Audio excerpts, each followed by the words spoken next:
안녕하세요. 박혜선입니다. 머신러닝 Q&AI 7장 강의를 시작하도록 하겠습니다.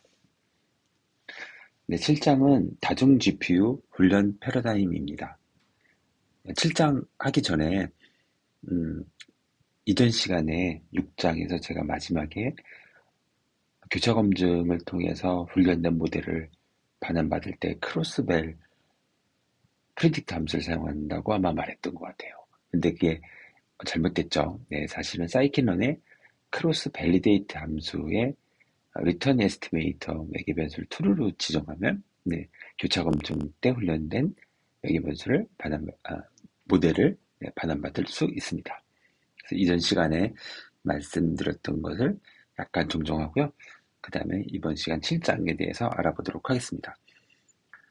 7장은 GPU 훈련 패러다임 여러 종류의 다중 GPU를 사용한 병렬 훈련에 관련된 여러 가지 방식을 소개하고 있는데 크게 모델 병렬화, 데이터 병렬화, 텐서 병렬화, 파이프라인 병렬화, 그다음에 시퀀스 병렬화 이렇게 소개를 하고 있습니다. 먼저 모델 병렬화부터 말씀을 드리도록 하겠습니다. 네, 모델 병렬화는 저희가 인터옵 병렬화 이렇게도 부르고요. 두 가지가 완전히 동일하지 않게 정의하는 것도 있습니다. 하지만 대부분의 텍스트나 보통 사람들이 이야기할 때는 두 가지를 거의 동일한 것으로 이렇게 이야기를 많이 하고 있어요. 방식은 간단합니다. 큰 모델을 여러 GPU에 분할하는 방식입니다.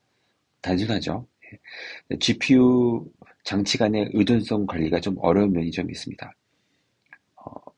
모델을 여러 개의 GPU로 쪼갰기 때문에 한 GPU에서 처리가 다 끝나면 그 다음 GPU에 있는 모델을 실행하고 이렇게 서로 의존성이 좀 생기겠죠. 그래서 그런 것들을 관리하기가 좀 어렵다. 그리고 이로 인해서 대기 시간이 좀 발생할 수 있다라는 점입니다. 대표적이라고 말하기는 좀 그렇지만, 그 모델 병렬화를 사용한 유명한 모델 중에 하나가 바로 고전적인 모델 중에 하나가 알렉스넷입니다. 이때 알렉스넷 모델이 정말 커서가 아니라 GPU가 아직 크게 발전하기 전이라서 GPU 안에 있는 VRAM이 작았기 때문에 알렉스넷을 두 개의 GPU로 쪼개서 훈련하는 것으로 유명합니다. 그 다음에 나오는 것이 데이터 병렬화입니다. 데이터 병렬화는 배치가 미니 배치보다 더 작은 마이크로 배치를 만들어서 여러 GPU에서 처리하고 그다음에 각 GPU에서 처리한 그레디언트를 모아서 가중치를 업데이트하는 방식입니다. 그래서 미니 배치를 더 잘게 쪼개서 여러 GPU에서 훈련한다. 그래서 속도를 더 높이는 그런 방식입니다. 하지만 이제 모델을 쪼개는 것은 아니기 때문에 만약에 이 모델이 GPU의 VRAM보다 크다면 이 데이터 병렬화를 적용할 수 없겠죠. 네, 그런 부분이 있습니다. 그 다음에 이 두 가지 방식보다 조금 더 고급 방식이 바로 텐서 병렬화입니다. 혹은 이를 인트라옵 병렬화라고 부르기도 합니다.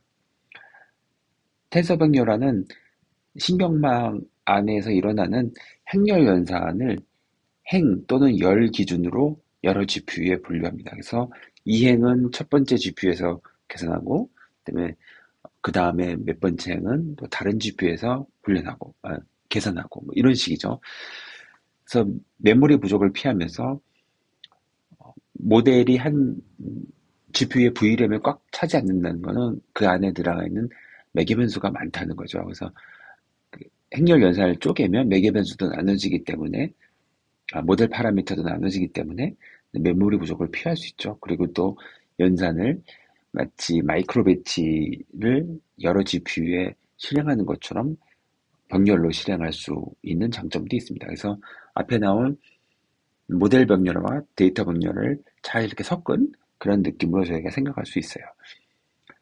하지만 모델 파라미터를 동기화해야 되기 때문에 각각 나눠서 이제 다른 GPU에서 연산을 하기 때문에 모델 파라미터를 동기화하는데 비용이 좀 소모된다라는 의미입니다. 책에 있는 그림인데요. 오른쪽에 보면은 모델 병렬화가 이렇게 나와 있습니다. 그래서 단순하게 우리가 신경망 모델을 가령 여기는 층 기준으로 나누는데 쪼개서 이렇게 두 개의 GPU에 할당하는 모습을 보여주고요. GPU 1이 끝날 때까지 GPU 2가 기다려야 하는 문제가 좀 있습니다. 다음에 데이터 병렬화는 똑같은 모델을 GPU1과 GPU2에 할당하고요. 대신 데이터를 여기서 이제 두 개의 샘플을 각각 이렇게 GPU1과 GPU2에 나누는 것처럼 이렇게 보였죠. 그래서 마이크로배치라는 것으로 미니 배치를 쪼갠 다음에 각각의 GPU에 태우는 그런 모습을 보여줍니다. 그다음에 이 두 가지 방식을 적절히 섞은 듯한 텐서 병렬화가 있는데요. 이는 가중치를 여러 GPU에 분할합니다. 그래서 가중치를 분할한다는 모델 파라미터를 분할한다면은 행렬 연산을 각각 GPU1과 GPU2에 나눠서 이렇게 실행한다고 말할 수 있는 거죠. 예, 이런 장점을 가지고 있는 것이 바로 텐서 병렬화입니다. 그 다음에 나오는 것은 이제 파이프라인 병렬화입니다. 모델 병렬화처럼 모델을 여러 GPU에 나눠서 실행을 합니다. 하지만 이제 마이크로비치를 사용해서 장치의 유효 시간을 좀 줄이는 것이 파이프라인 병렬화입니다. 그래서 모델 병렬화할 때 GPU1에서 처리할 때까지 GPU2가 기다려야 하는 모습을 이전 슬라이드에서 저희가 그림으로 봤었죠. 하지만 그 기다리는 시간이 만약에 미니 배치를 작게 한다면 기다리는 대기 시간을 좀 줄일 수 있겠죠. 그런 의미에서 미니 배치를 마이크로 배치로 나눠서 유효 시간을 좀 줄인다라는 것이 바로 파이프라인 병렬화입니다. 그래서 모델 병렬화와 데이터 병렬화를 약간 섞은 듯한 그런 모습을 보여주고 있습니다. 하지만 파이프라인 설계에 노력이 좀 필요하고요. 모델이 커짐에 따라서 모델이 커지면 어차피 하나의 GPU에 모델을 담을 수 없기 때문에 역시 텐서 병렬화나 데이터 병렬화가 선호되는 편입니다. 네, 그 다음에 마지막으로 나오는 것이 시퀀스 병렬화입니다. 시퀀스 병렬화는 특히 트랜스포머 기반의 LLM 모델을 계산을 할 때 생기는 병목을 해결하기 위해서 생겨난 방법인데요. 시퀀스를 잘게 쪼개서 여러 GPU에 할당합니다. 우리가 나중에 이 책을 보면서 트랜스포머 기반의 LLM이 셀프 어테이션 메커니즘에서 각 토큰 사이에 의존성을, 관계성을 학습하는 것을 볼 텐데요. 이런 토큰 사이에 계산을 하기 위해서는 전체 시퀀스를 처리해야 되지만 이 시퀀스를 일부 잘라서 처음에서 중간까지는 GPU1에 중간부터 끝에까지는 GPU2에 이렇게 할당해서 계산을 하는 그런 방식을 사용합니다.